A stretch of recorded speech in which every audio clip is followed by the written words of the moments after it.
Hi, welcome to a Chip Off the Old Block Toys. I'm Jeff.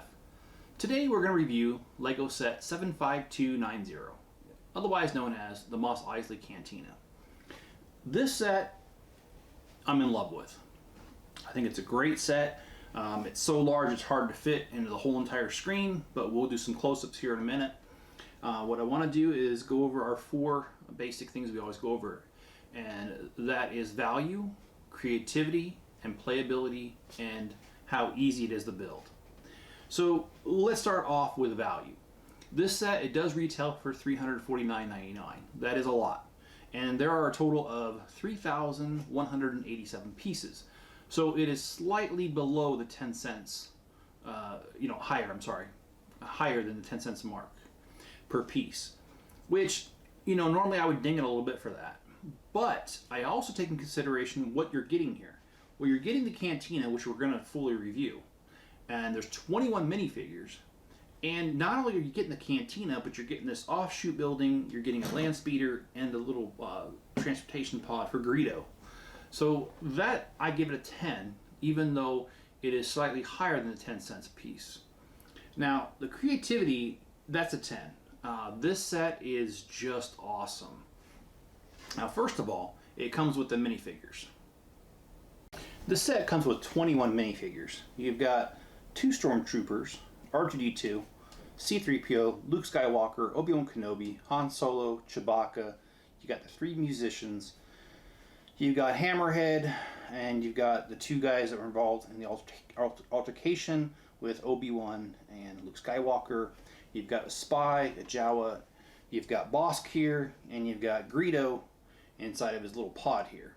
So you've got quite a bit going on here, and that definitely adds to the value. And in addition, you've got the dewback. Now, the dewback I think is really cool.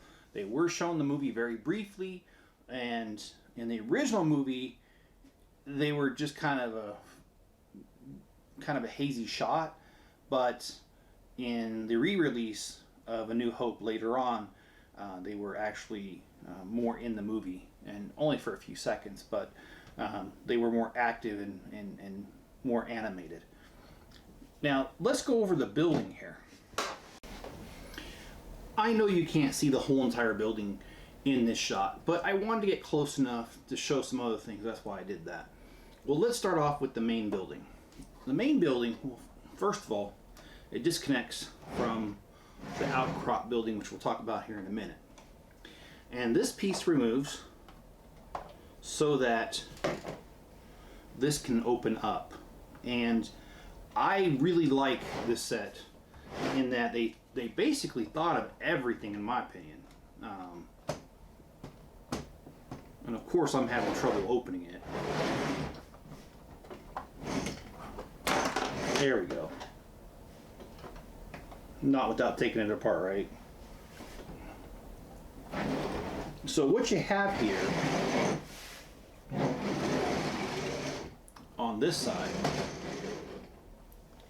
is you've got some tables here, and just like the one that where Han Solo and Greedo had their little meet, and also where Ben Kenobi and Luke Skywalker talked to Han and Chewbacca about passage.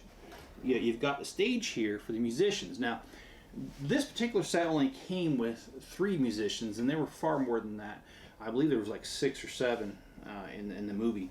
But, in the interest of space, they can't make this too big, so that's what they did. Now, if you want to leave this closed, this has functionality because you can remove the roof and get to the characters if you didn't want to open this all up, which I think is pretty cool.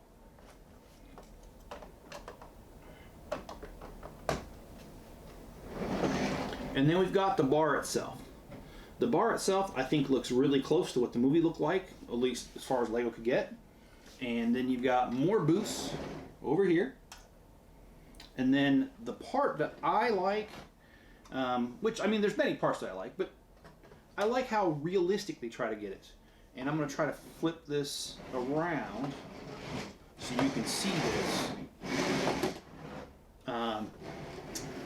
And I don't think I'm going to be able to, but it's got the scanner here that in Star Wars, when the droids walked past, it went off, and that's when the bartender says they don't serve their kind there, and it got thrown out.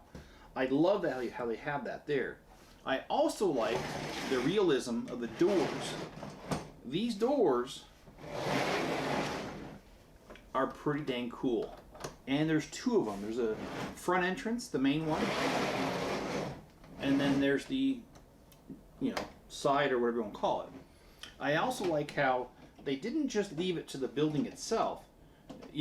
They could have, but I think they made it more realistic with having all of the boxes and junk around it, just like when you see in the movie.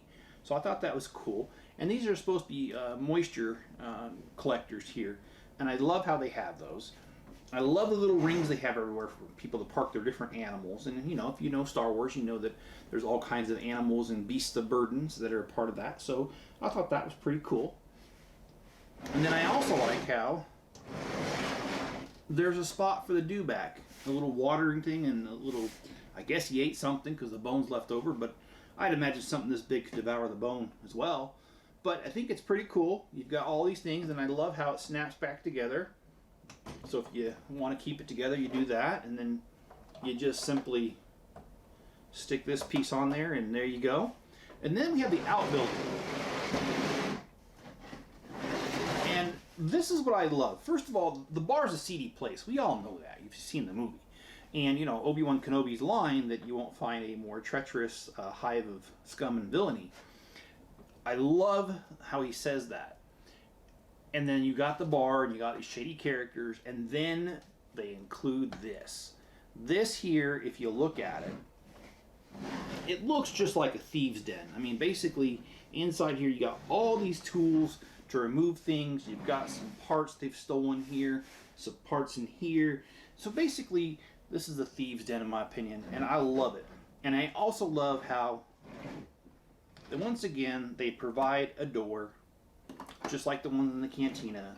And once again, it has playability and creativity because it opens up, you can get in it, you can play with it.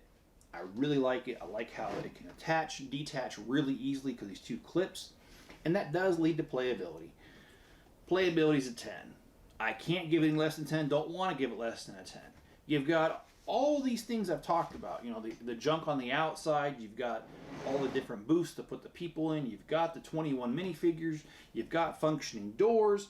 You have the thieves' den. You've got the speeder here. And you've got Greedo's pod here. If there's not enough for you to play with here, you're doing something wrong.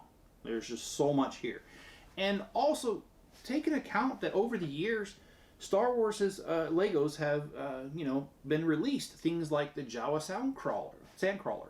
So if you want to, play on Tatooine, you've got that. There's been 2 versions of Jabba's Palace, and one of the versions of Jabba's Palace comes with a Rancor pit underneath it. You've got so many things that have to do with Tatooine. I just can't imagine playability being less than a 10. I do have some of those sets, and I had hoped to get the time to put them together, but unfortunately I did not have the time, so that's not going to happen. But as far as how hard it is to build, a 10 is easy, 1 is really hard. And in my opinion, this was about a 7. It wasn't too difficult. It was pretty straightforward. The instructions were easy to follow. There were a few building techniques that were a little different, but nothing not too hard. So 10 being the easiest, it was about a 7 to build. Well, I hope you guys have enjoyed this video, and if you have, please hit the like button, please subscribe, and also hit the notification bell. That way you'll be notified of new videos as I put them out, and we do live streams or video almost every day. In addition, you can support the channel by heading over to Bricklink. I have a store. It's called the Chip Off the Old Block Toys, and there is a link in the description. We have a little over 1 million pieces right now, and we usually ship within 24 business hours. Well, stay safe out there, guys, and be good to each other, and I'll catch you on the next video.